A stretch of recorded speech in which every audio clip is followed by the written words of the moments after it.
Did you know that you can dial back your last caller by just hitting the dial button? Or that if you swipe on the address bar when using Chrome, you can flick between your tabs? Welcome to the complete collection of smartphone hacks that I use. Intended for Android, but a lot of these can also be used on iPhone. Get ready to be enlightened. One of the first things people seem to ask me when they come over is, what is your Wi-Fi password? Now, this can get a little bit annoying, so as a solution, you can go to a website called qrstuff.com and enter your Wi-Fi details. This will turn them into a QR code that guests can scan and automatically connect to your Wi-Fi. If you're ever suffering from signal difficulties, if you turn on airplane mode and then turn it off again, your phone will reconnect to the closest cell tower. Screen pinning allows you to hand a phone to your friend and be rest assured that they're not going to go snooping around. When you pin an application, then the person can only use that app, and they won't be able to exit to home or do anything else until you unlock your phone again. For the photography buffs, one of the greatest hacks I've ever used comes from Adobe Lightroom. This is one of the most powerful photo editing apps with a feature called noise reduction, which, as the name suggests, takes your grainy photos and uses a sophisticated denoising algorithm, and at the cost of a little bit of sharpness, completely turns a grainy photo around. Take advantage of Do Not Disturb mode. In fact, by default, when I set up a new phone, I always turn this feature on. I'll set it so that phone calls and alarms will get through, but for the rest of my non-urgent notifications, I'll make it so I see them when I have time to see them, not when they demand my attention. Fans of the Marvel universe might like to try the Doctor Strange.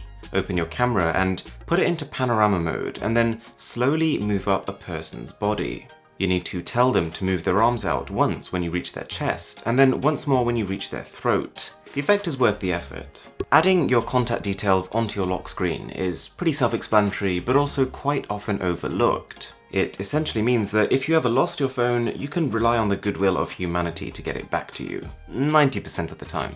And speaking of contact details, most people when they're using a phone will probably type in their email address several times a day, so it really makes sense to set a keyboard shortcut. When I set up a new phone, one of the first things I do is make it so that typing the word email results in my full email address appearing. Say you're using Google Maps to direct you somewhere, but your phone's battery is seriously flagging. What you can do is, instead of keeping the Maps app open and using GPS and data, just take a screenshot of your route. It won't update in real time, but in most cases, is still enough to help you find your way. Something I've ended up using as a lamp quite a few times is the flashlight on my smartphone, but the problem with it is that it's a very focused beam of light, so it's not great at lighting up a room. If you place a bottle or a glass filled with water on top of it though, this disperses the light. Try to use some sort of blue light filter. If you're not keen on shelling out for a specialized screen protector that filters out blue light, then at least try and use the eye comfort mode built into most devices. This will reduce the brightness of your screen as well as the amount of blue light being emitted, and if you're using your phone late in the evening, will help your body better get ready for sleep. When you're taking a landscape photo, try tapping on the brightest area before snapping. The reason for this is that, generally speaking, smartphones are more prone to overexposing images than underexposing, and when something is overexposed, detail in the bright areas is lost permanently. If you then tap on the brightest areas before taking the photo, your phone will do its absolute best to make sure that even the brightest parts of the image are kept under control. And while the rest of the image will be a bit darker as a result, the details are still there and are all recoverable using a little bit of editing. If you're about to post a text-heavy photo or video Instagram story, you can use something called a translucent overlay. So instead of just showing the raw file, by tapping the highlighter, picking your color and then holding down on the screen, it'll add a layer of color with 70% opacity, so that any text will be clearly visible. Anyone with a fingerprint scanner should add their fingerprint at least 3 times.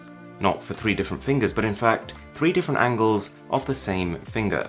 The reason is that most scanners have a failure rate of about 3 to 5%, but if you add 3 versions of the same finger, then the chance that at least one of them doesn't match up with the finger you place on your screen is closer to 1%.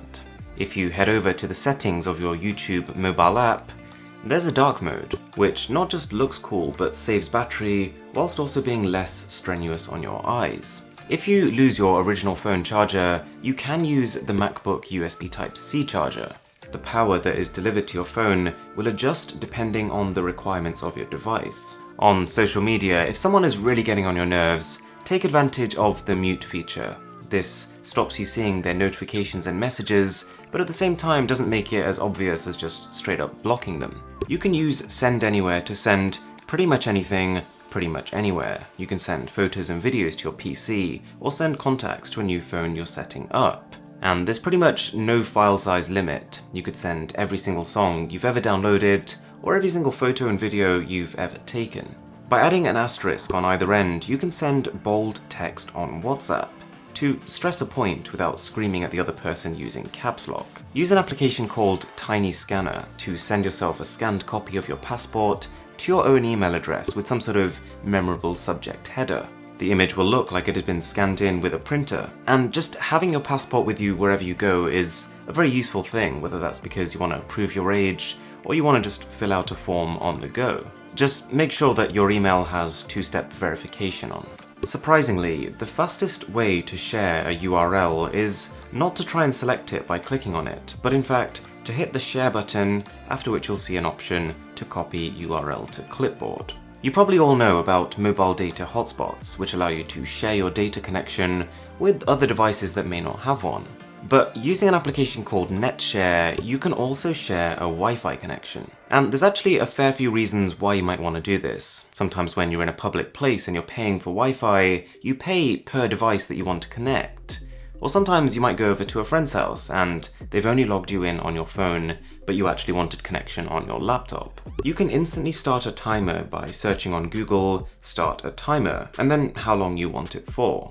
Most people on Android never actually need to install a separate file manager, because by default, Android has one built into it. If you head into Storage Settings, you can explore your folders from there. And as a bit of an extension to this, you can create a Settings shortcut, which is an icon on your home screen that fast tracks you to a certain part of the settings menu, so you could use this to quickly browse your folders, or something I fiddle with quite a lot, Wi-Fi and Bluetooth settings. Keep your phone in airplane mode overnight, for a few reasons. It'll save power, it'll prevent notifications reducing the quality of your sleep, and also keep cell phone radiation to a minimum. There's also a potential lifestyle benefit. Something I do is, I don't turn off that airplane mode until I'm at my desk and ready to work, which means that I don't spend half an hour in the morning flicking through my Instagram feed. If you don't already have it, you can install a home button onto Chrome for Android, a really quick way of flicking back to whatever your default search page is.